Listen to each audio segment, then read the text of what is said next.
I think we are going to go ahead and start now, if that is okay with everyone. I think people are still kind of trickling in, but I'll just get on with introducing people. So hello everyone, this is actually our first webinar of 2022 and our first of the day, first of two of today. So we're really excited to get going and we're grateful for everyone for tuning in. For those of you who don't know me, my name is Stephanie Fox from the Network One, and I'll be moderating this webinar. Julian Boulding and Paul Squirrel are also on the call, and they'll be available to help as well. So just some quick housekeeping before I introduce the speaker.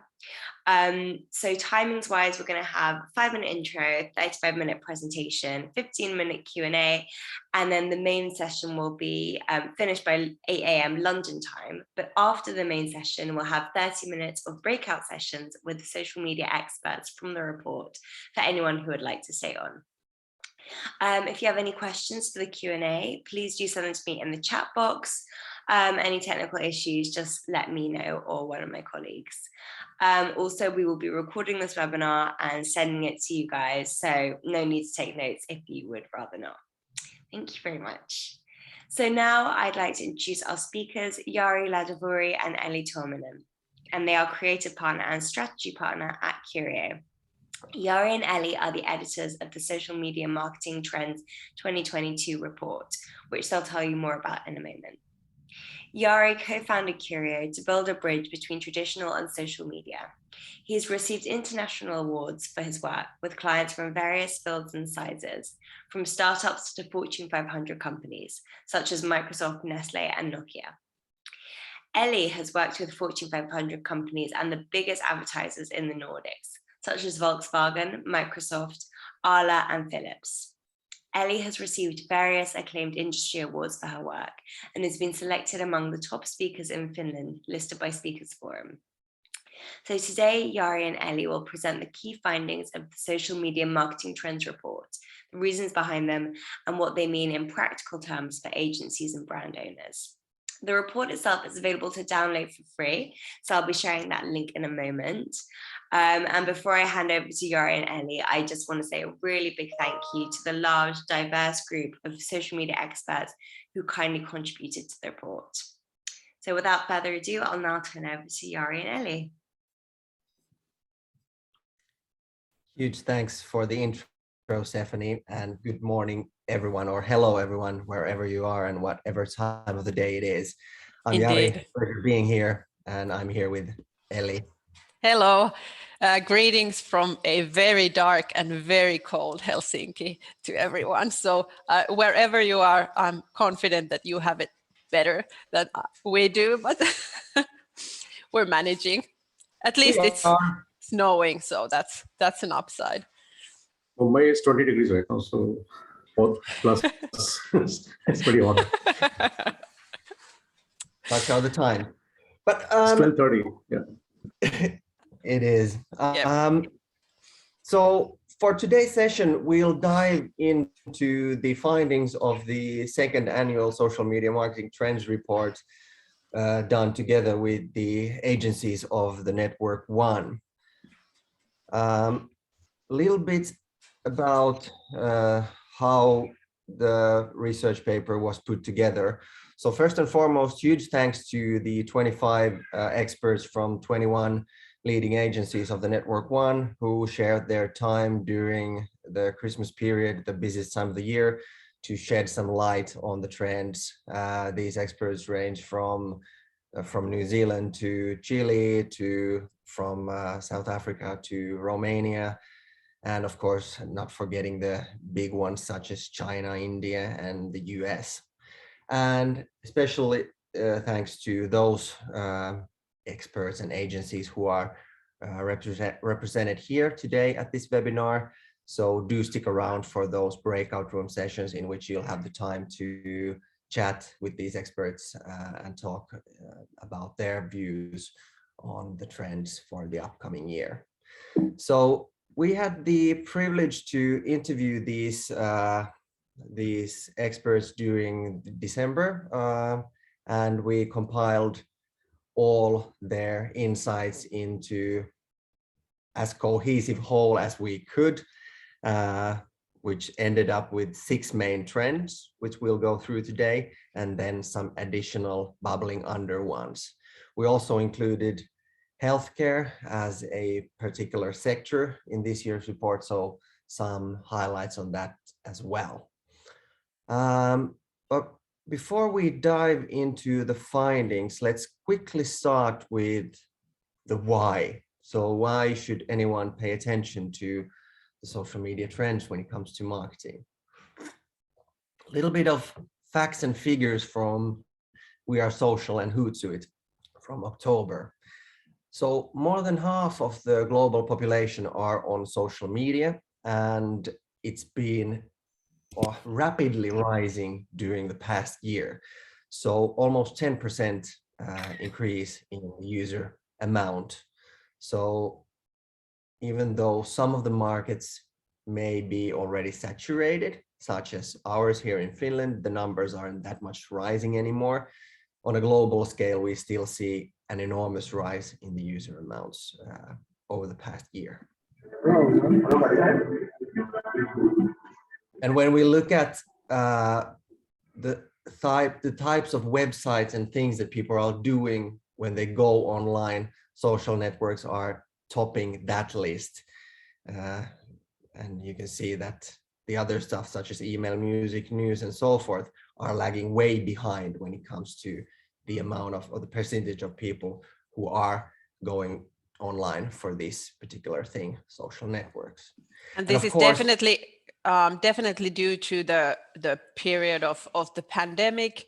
We're seeing people kind of turning towards each other and towards a community of people, and social media is getting the bigger part of that behavior change. So that vastly explains the change in the social media growth figures.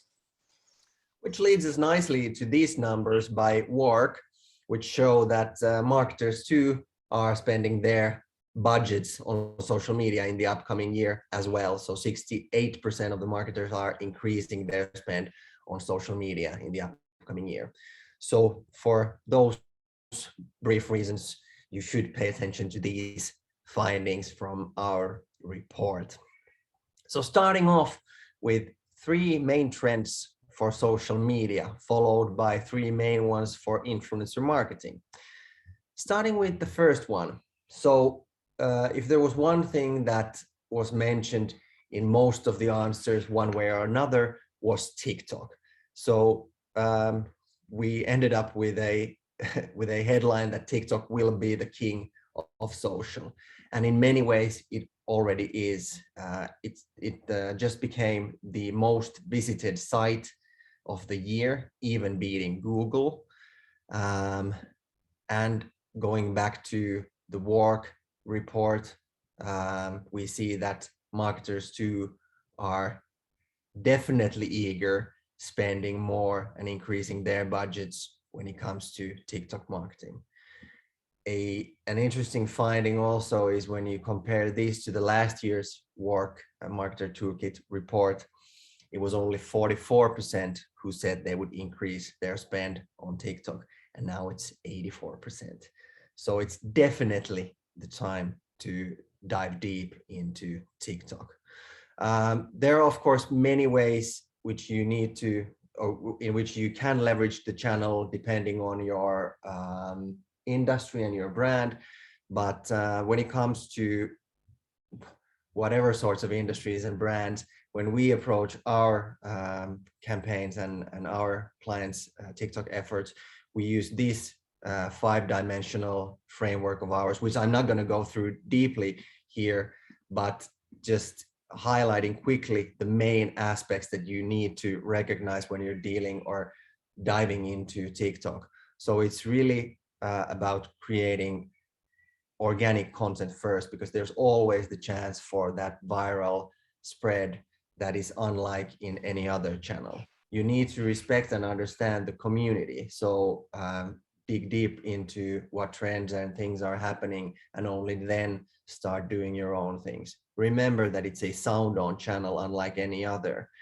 and make sure that you use real people. So it's a channel in which real people work the best compared to any other channel. So you don't see that much, and you don't see that much, at least working content that is based on motion graphics or so forth. It's real people doing stuff, and then the edits and so forth added later on. And it's superbly commercial. So for a marketer, it gives tools unlike any other one. We haven't seen, I've been doing social media marketing since the term was coined almost, and I haven't seen a channel which helps marketers to the extent that TikTok does. So you should really also make the most of all the paid opportunities that they offer. So these 5 dimensions you should keep in mind, at least when diving into TikTok. And just briefly, those also kind of highlight the importance of TikTok, apart from the growing number of users, which is also remarkable, but also all of these like special characteristic when it comes to the algorithm and the community and the sound and all of these like special features, which definitely have an impact on the kind of the impact of TikTok for social as a whole. So it's not just the people, it's the kind of the changes in the algorithm and the dynamics of the channel itself. On to the second trend, which was a really interesting one, since I felt that this was a totally fresh look on social media landscape, and it was due mainly to the pandemic. Take it here from Amy from Launch. After the past few years of brand-driven, advertising-driven, and commerce-driven social media, the pandemic triggered a nostalgic shift back to what we all first logged on for in the days of blogs and MySpace: active and authentic communities, which is nicely then continued by Emily from Culture. What this means for marketers is that it's no longer enough to put all your eggs in one basket, and instead a portfolio approach is necessary, reinforcing not only marketing effectiveness by appearing on multiple touchpoints, but helping brands tell authentic stories, positioning them as well-rounded personalities with communities they care about, versus a one-dimensional entity on transmit mode. So possibly due to the pandemic and our craving for human interaction on these digital channels, which we don't have in many other forms that we used to have in the physical world, brands also need to embrace the communality of these channels and really make themselves work on places or things such as the Facebook groups, WhatsApp, and so forth, where the conversational style is really informal, and you really need to step down from that ivory tower and really get to the same level as the consumers and really be part of that community and add some value to it. So this is due to the pandemic, but it will certainly be of essence in the upcoming year and presumably the years to come, since it's a shift in the way of how people really want to interact with brands, not just a pandemic type of thing. And the third social media related trend, which of course is on everyone's lips these days, is the metaverse. And we dubbed it the age of exploration in metaverse, since we feel that it may not be yet the time to really delve in and spend all your efforts and budgets on it, but really try to figure out what it can mean for your brand. But let's hear it from Gabby from Mexico, the founder of Leonardo 1452, her take on metaverse. Hi everyone, I'm Gaby Arriaga, founder of Leonardo 1452, a near future thinking consultancy firm in Latin America. One of the top trends in 2022 regarding social media is that it will be the vehicle through which early majority users will come to understand the metaverse. Brands that want to be part of Internet 3.0 will require increased visibility, as social media will be the launchpad to bring audiences inside the metaverse. So whether or not social media is directly linked to metaverse, it will be the launching pad for that, as Gabi here really nicely put it. So using social media to drive people into whatever metaverse experience you may be offering them now or in the near future. So understanding the link between these two is essential. But what it really is that we're talking about when we're talking about metaverse, a definition that I picked up from somewhere over the internet, can't really recall the source and whether or not it was in this exact form, but the main gist was this. So Web 1.0 was all about connecting information. Now Web 2.0 was all about connecting people. And that's when social media came in, which was used as a synonym for Web 2.0 at some point also. Now Web 3.0 will connect people with places and objects. So that somehow puts us in the right mindset when we think about metaverse and all the things that it can offer to us. One thing for sure is that metaverse is trending. Now, the term itself was coined back in 92 in a sci-fi book, but if we look at the Google trends for searches starting from 2004, it was up until late 2021 before it really spiked. So that was around the time when Facebook made its name, famous name change. That's when it put metaverse on everyone's lips. A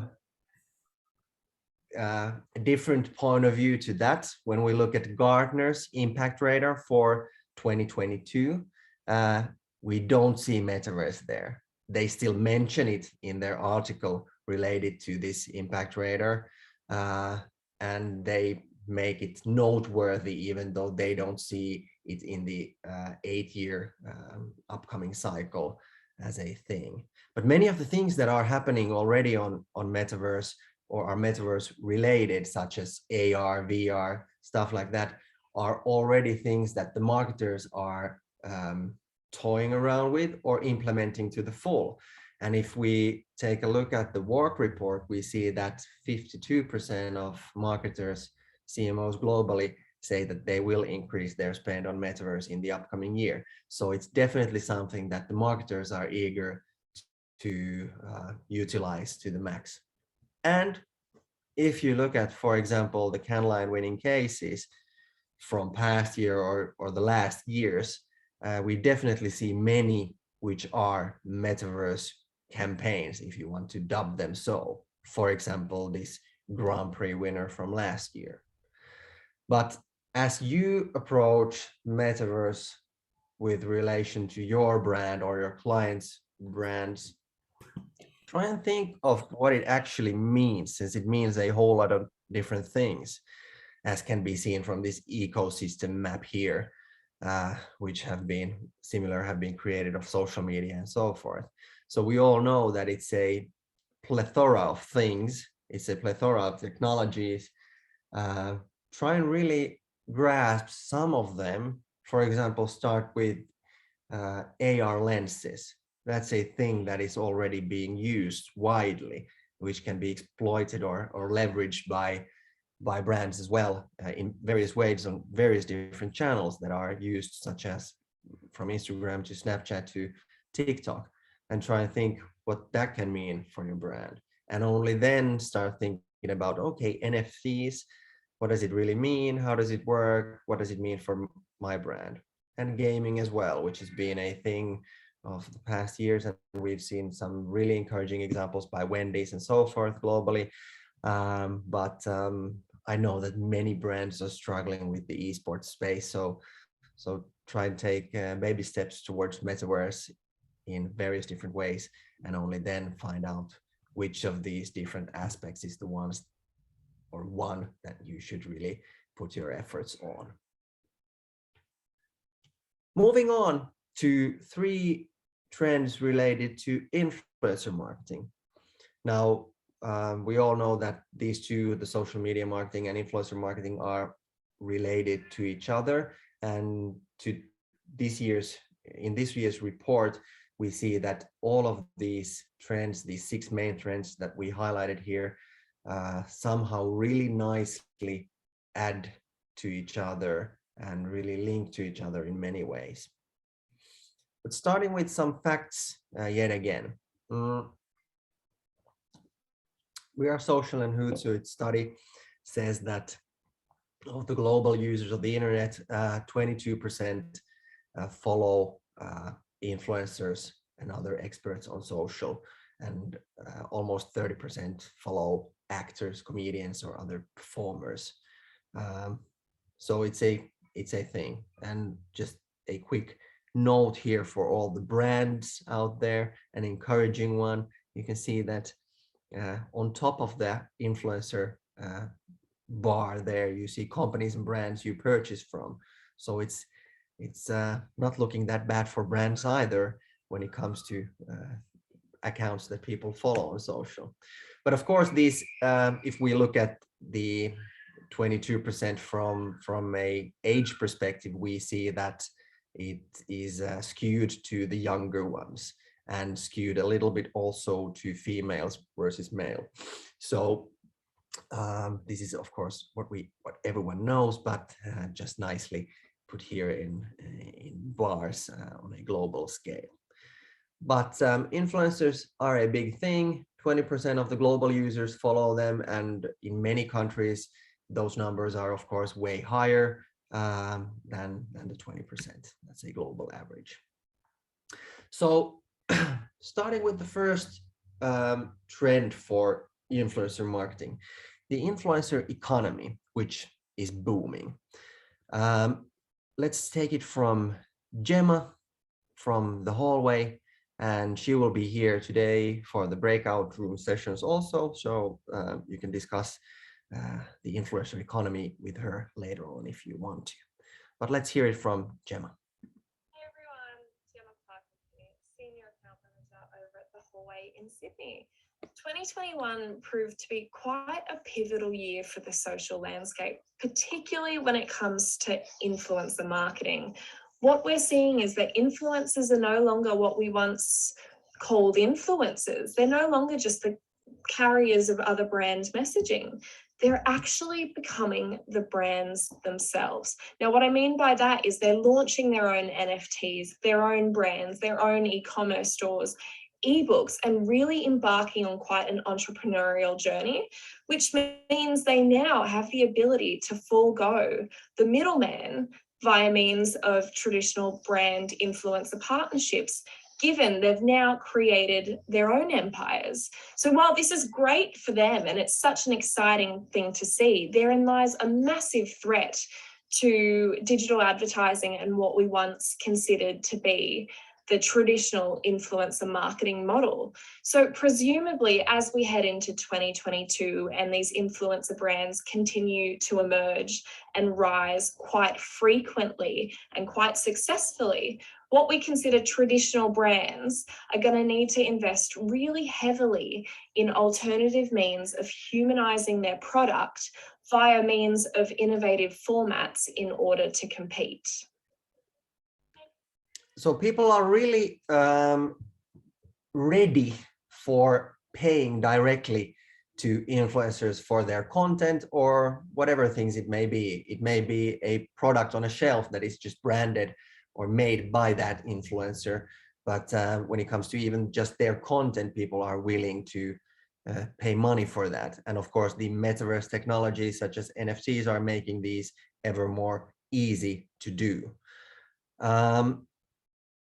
these are some numbers from the Influencer Marketing Factory study, which was done in the US. So just to give you an idea of the percentages of people who are already doing this. And from the same study, some numbers from the content creator side. So what different sources of income make up their whole income. So we definitely see that the brand deals are still a big part of it, but it may be shifting when we look at these numbers a year, 2 years ago, or 2 years from now, to really see how, for example, the NFTs or the shift in the influencer economy in general has affected this. But right now, the majority is still coming from brand deals and ad share revenues.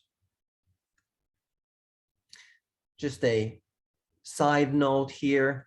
So the amount of money that is in the influencer economy is staggering. If we just look at, for example, look to China and the Singles Day, which is of course a thing of its own. So in its totally its own league, but still just one influencer sold $1.6 billion worth of products during a 12-hour live stream. So that's a staggering number, just to show you the size and the possibilities of the creator or the influencer economy. The second trend, which is also related to the previous one and a really interesting one, is what we dubbed the creator gold rush. So we see an ever-growing amount of creators coming to the scene, and they are coming from an ever more diverse backgrounds. So from Adobe, from Day One Agency in the US, the new creator class will consist of TikTok and YouTube doctors, lawyers, scientists, teachers, and beyond. This means brands will have to evolve their approach of how they measure success with creator partnerships. It will be less about maximizing the highest number of views, but rather about authentically reaching smaller, more niche target audiences. So for example, if we take the doctors, which is a group that has been almost impossible to get on social, having worked with pharma companies for quite a while. So the rise of the TikTok doc, for example, as the PR Week article here says, there are rather vast amount of doctors with enormous follower counts on TikTok, and they're spreading or sharing everything from surgery operation content to, for example, battling the fake news related anti-vaxxing or stuff like that, such as this one here, just an example of the content, which is more on the funny side. So it's done in the same way that other content is done on TikTok, but the message is still very much in the way that you would hear at the doctor's appointment, for example.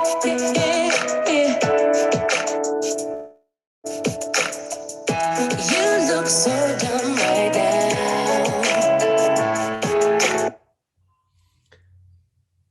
So just to use these doctors as an example, there is a huge amount of new types of creators coming from various fields to becoming either niche influencers or some of them becoming mass influencers like these doctors here with millions and millions of followers. The third trend for influencer marketing is what we dubbed in-house meets influencers. So let's hear it from Adobe, how she described the thing. While influencer marketing 1.0 was all about celebrities endorsing perfume brands on television, 2.0 was all about Instagram influencers posing with detox teas. Now influencer marketing 3.0 is here, and it's more than just posing with a detox tea or going on TV and endorsing a brand. Now, celebrities are creators and they're going in-house to these brands that they're working with as creative directors or creative leads to have more of a say on the product and the strategy and the messaging of the brands that they are working with. And this is what we should see a lot more in 2022. So we have seen these deals or recruitments being made in which influencers have become creative directors and so forth, and we might see load more of these in the upcoming year as well. So keep an eye out for that when it comes to your brand or your client's brands. Quickly going through some of the bubbling under trends and the healthcare trends. So something that we wanted to highlight, which didn't make the top 6. Number 1, elderly on board. So as James Ebert here from Highlink UK highlights, that especially in China, there's already seen a great shift towards the elderly market and the services that is being offered directly to them and marketed via social media channels to them. We shouldn't forget that the elderly are ever more on social due to the pandemic and due to the restrictions of going outside.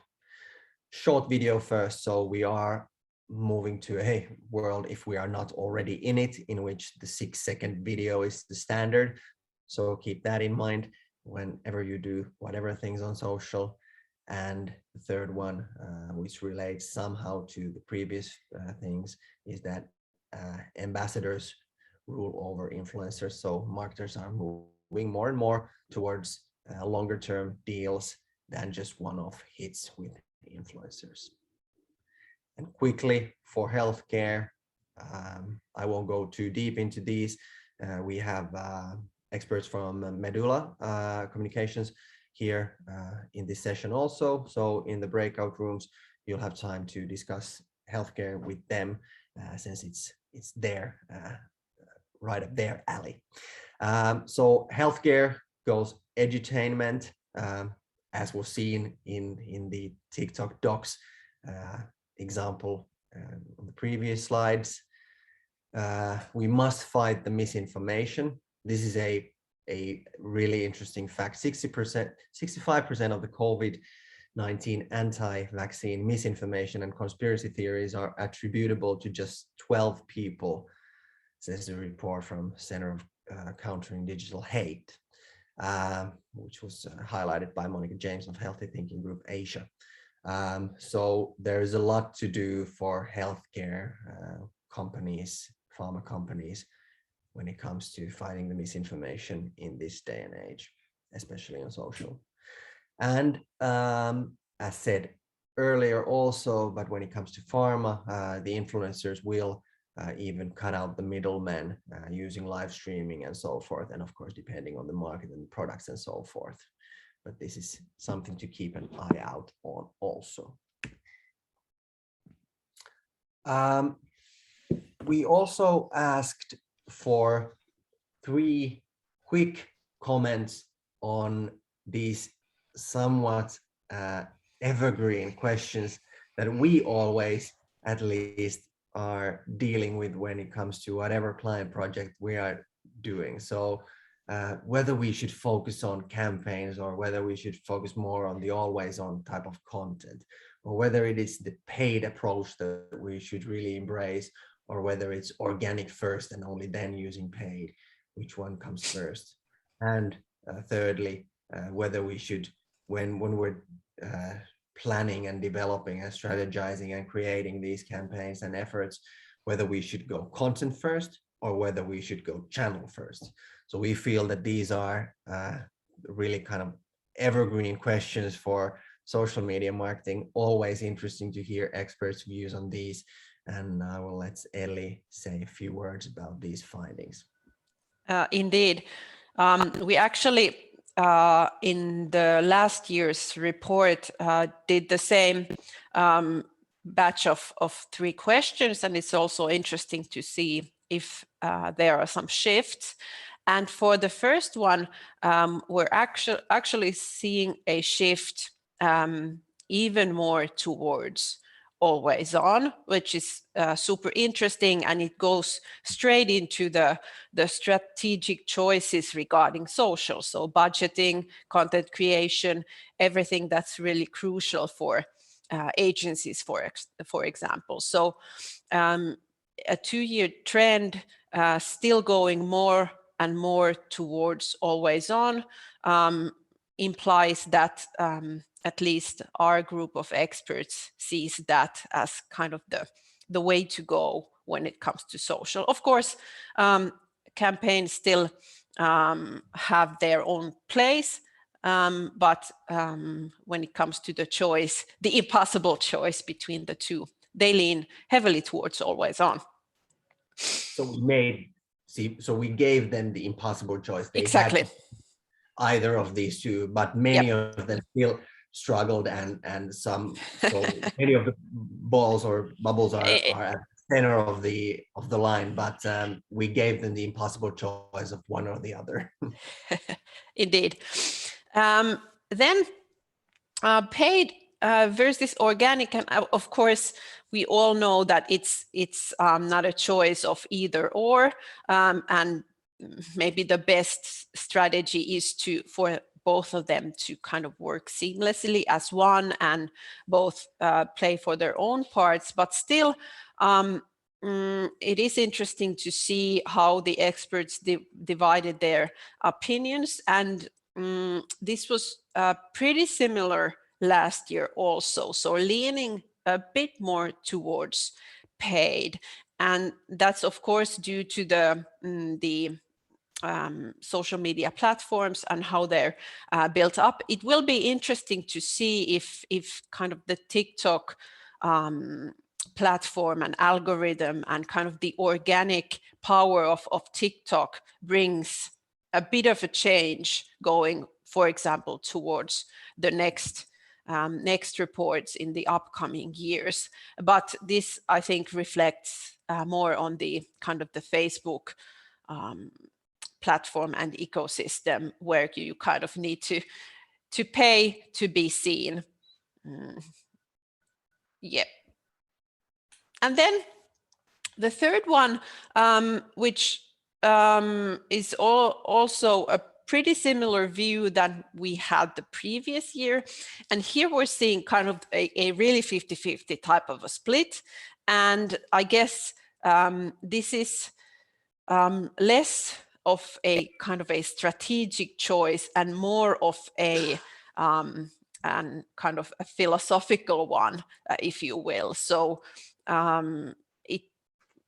and maybe depending also a bit on the creative approach and the idea itself, whether we feel the content kind of leading the planning or then the channel. But of course, you need both to fit. So the content, we have to get the content right, but then it needs to fit into the channel we're talking about. And also here, I think it's interesting to see whether TikTok will bring a bit of a change, because the kind of content on TikTok needs to feel authentic even more, I think, that it does in the other or the more traditional social media platforms. So just summarizing it into some action points for you guys. Number one, always include TikTok in your social media strategy these days, one way or the other. So it doesn't mean that you should dive deep into it. It may be that you're just gathering insights from it or whatever it may be, but do include it. 2, make sure you can be a member of a community, not a parent at the party. Then go and converse. So really making the most of the community's first kind of shift that is happening. Thirdly, spend some time on and in the metaverse. It will pay off this year or the next.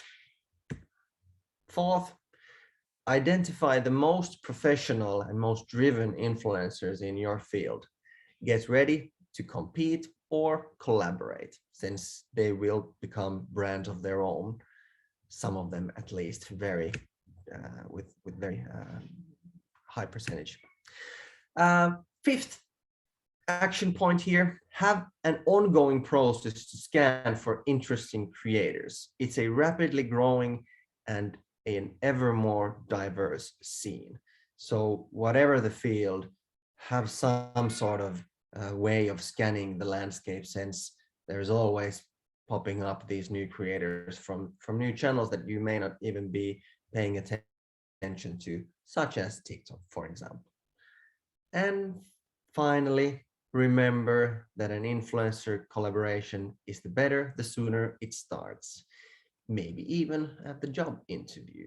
So really think about how to incorporate influencers as early in the strategic process as possible when it comes to campaign planning, for example, and even think about whether there may be a chance of hiring some influencer from your field in-house.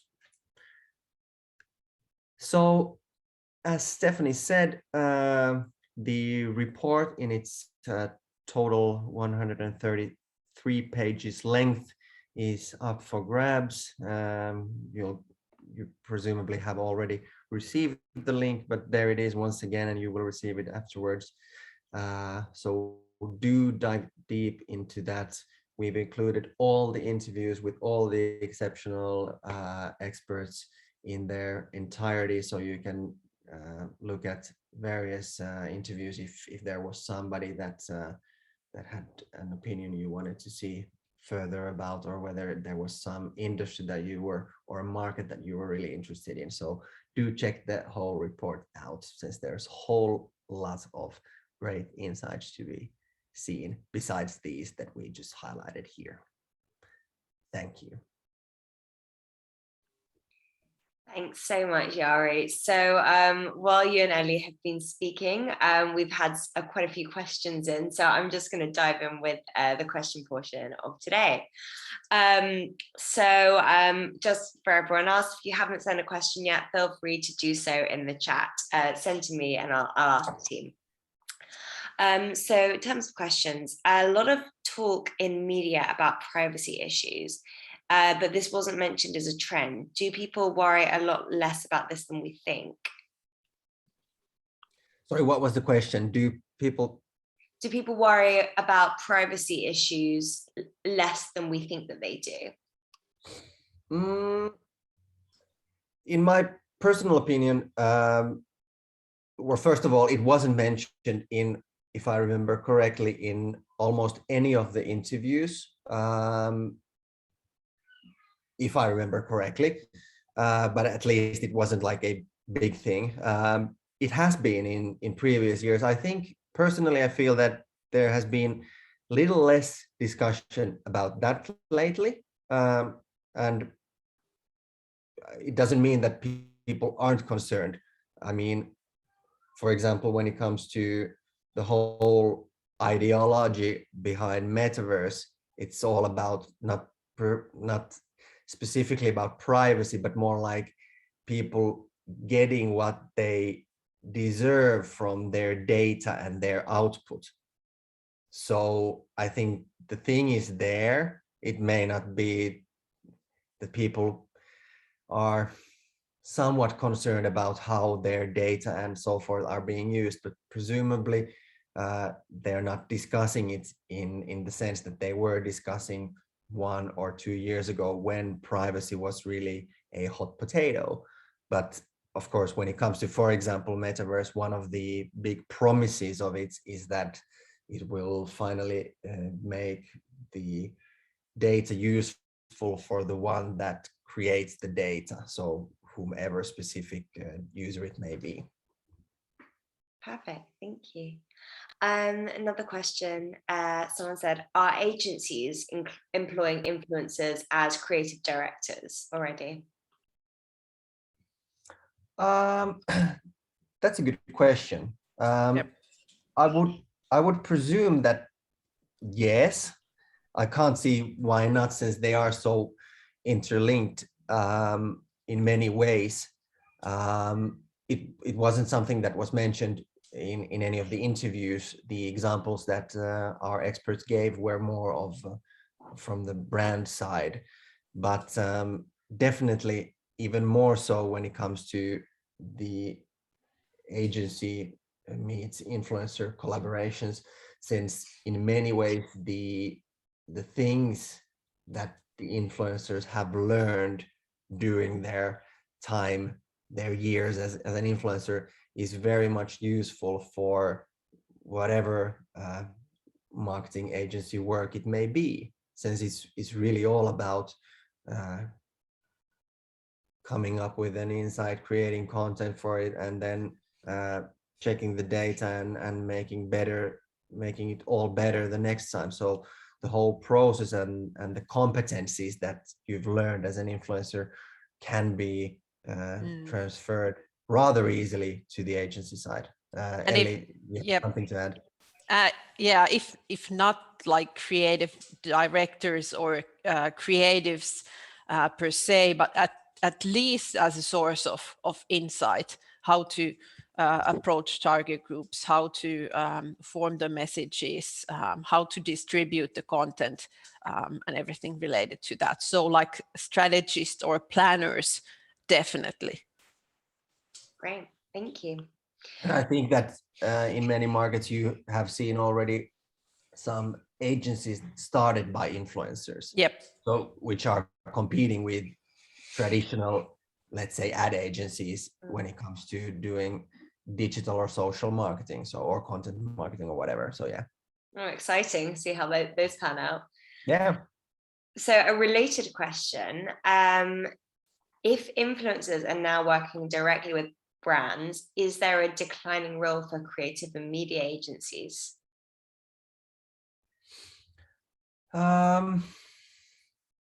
It Ellie's nodding. No, I mean, I don't think it's something that any of us kind of wishes that will happen. But then again, if you, for example, look at Cannes Lions winners that have incorporated influencers into the idea itself, it's somewhere around 20%. So it's not that much. Yeah. So it kind of feels also that the creative industry hasn't done their homework with incorporating influencers into their ideas as fast as they could have, and maybe we're seeing a bit of the result of that now. So influencers are approaching brands directly because agencies or creative agencies haven't been that eager to actually work with them with the creative ideas.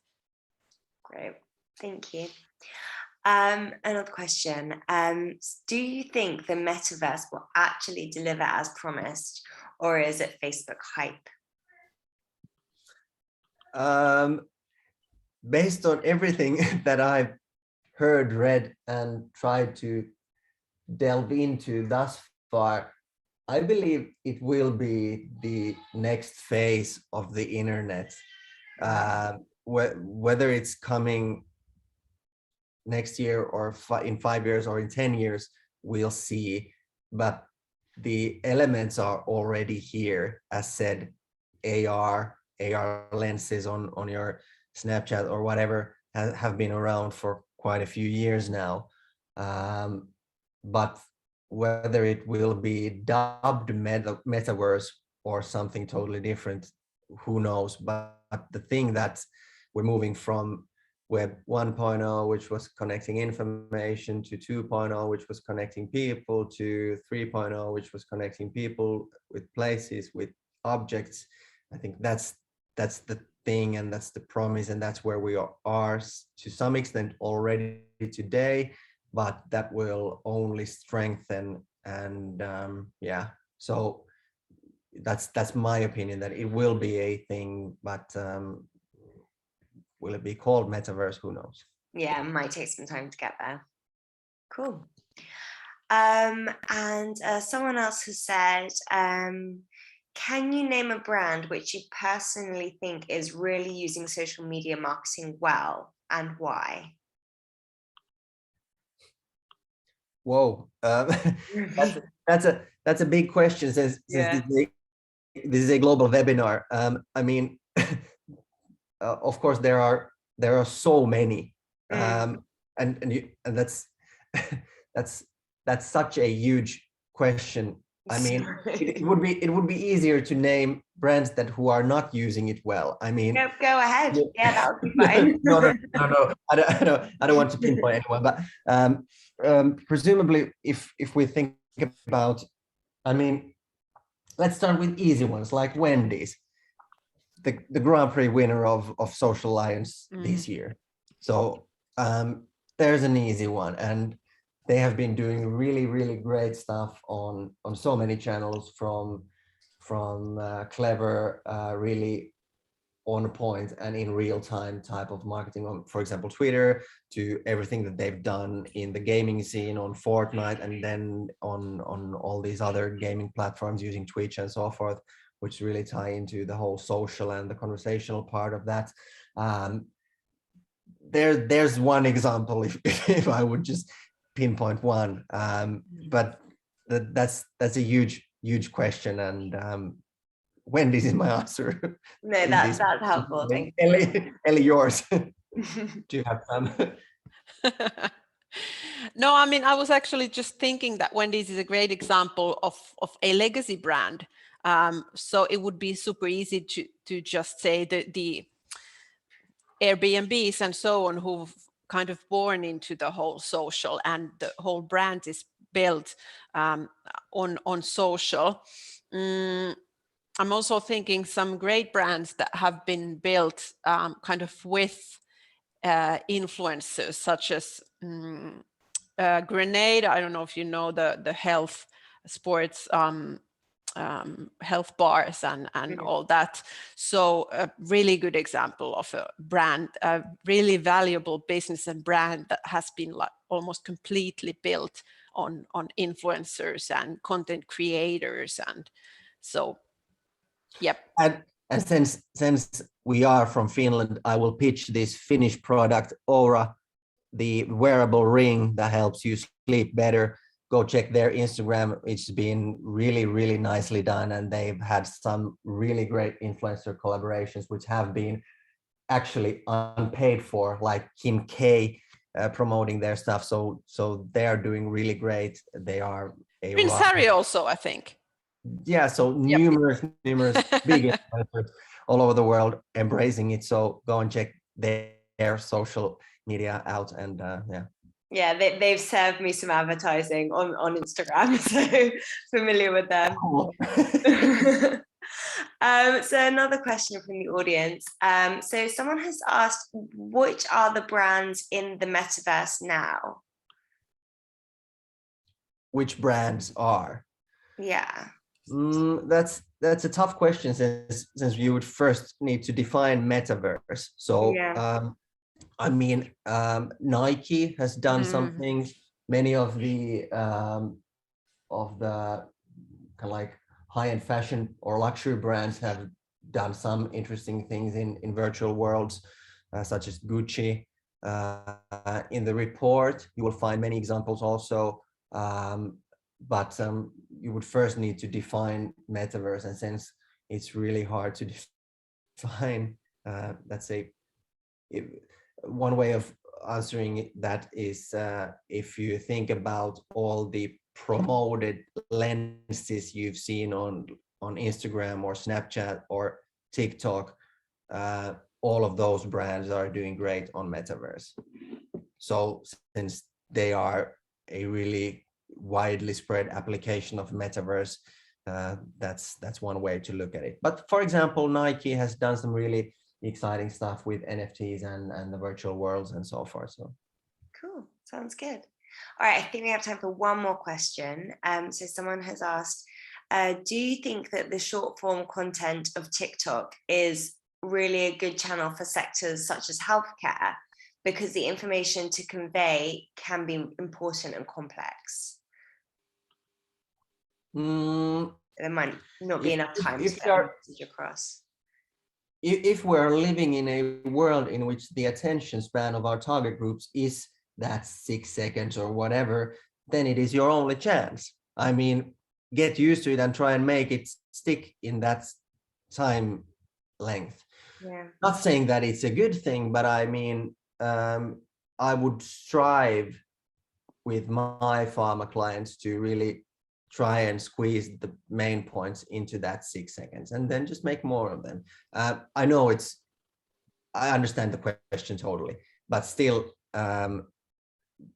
if we are living in a world in which the attention span is such and in which the media landscape is such, so we should try presumably to adapt to that if we want to reach those target groups, which are ever growing huge. It's not just the teenagers, as we all know. It's the TikTok user base, for example, if we're talking just about that channel, is been growing into the older segments over the 2 years of the pandemic. So yeah, definitely you should try and see how you could make your message fit into that space and feel natural to it. And for example, checking out the TikTok docs, if you just Google that or check that as a search term on TikTok, you will find many. So see what they're doing.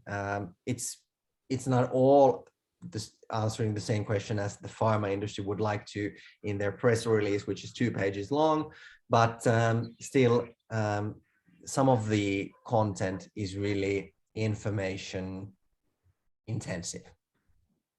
Amazing. So there are some encouraging examples. Great, thank you so much. All right, so I think that's just about enough time that we have for today. So huge thank you to both Jari and Ellie for that excellent webinar. Lots of things to think about. And if you guys didn't have time to ask your question, you can always email Jari and Ellie. The email addresses are, so Jari is jari@curio, kurio.fi, or Ellie is elli@curio.fi. And I'll share that in the chat. And also, if you'd like to thank you, Julian, you've done that for me. If you'd like to download the report, just visit the Curio website. And again, sending that in the chat now. So as I mentioned previously, we have some of the social media experts who were interviewed for the report on this call, and they're going to be hosting breakout sessions. So if you're able to, please do stay on for 20 or 30 minutes, or as long as you can spare, for an informal discussion in which you can ask questions and chat about the report. I'm going to open up those breakout rooms in a second. Just want to say thank you very much, everyone, for coming. Really hope you enjoyed it. Got some good feedback in the chat, so that's nice to hear. And we will be holding webinar Wednesdays once a month. Future webinar Wednesdays can be found on our website, and you can find past recordings there as well. So if you want to be the first to know about upcoming webinars, just email me at stephanie.fox@thenetwork1.com, and I'll add you to our mailing list and let you know about our February one. So thank you very much and have a great day. And I'm going to open the breakout rooms right now.